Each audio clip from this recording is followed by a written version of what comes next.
I don't think whatever happens after the pandemic that we are going back.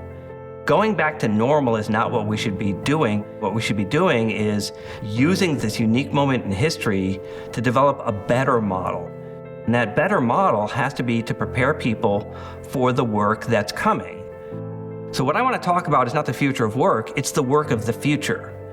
We need to figure out how we and the machines will coexist in this environment where some work will be done by machines, some will be done by humans.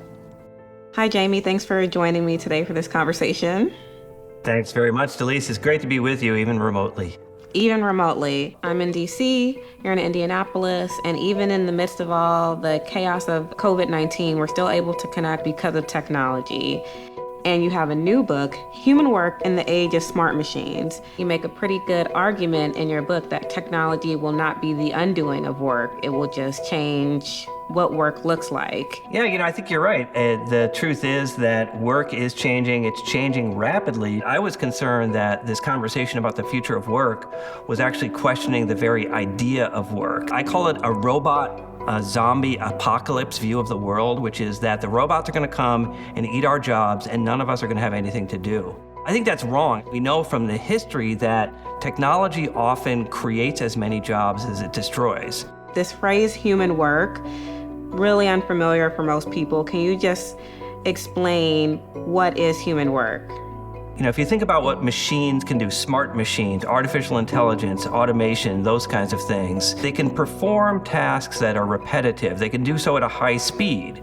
For us as humans, we need to do work that only humans can do. And by that, I mean that it's got to be work that actually reflects how we interact with our surroundings and how we interact with other people. Machines cannot do a very good job of understanding things like nuance and subtlety. They don't have a good understanding of unpredictability. They understand patterns. They can discern patterns and they can analyze those patterns, but they can't understand the tasks that humans actually need to do. So human work in its simplest form is the work that only humans can do. Things like knowing how to collaborate, knowing how to communicate, being creative. So when you put those two things together, human traits and human capabilities, you have a deeper understanding of the content that humans need to learn in order to be able to do human work.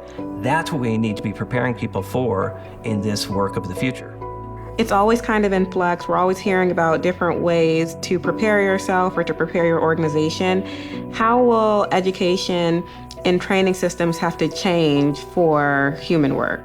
Well, one of the things I think the pandemic and what we've seen in terms of the awakening around racial injustice is that the old normal reflected a system that was biased. It reflected society's failures. My view is that we have a pandemic because we didn't pay attention to our environmental challenges. We didn't pay attention to our political challenges.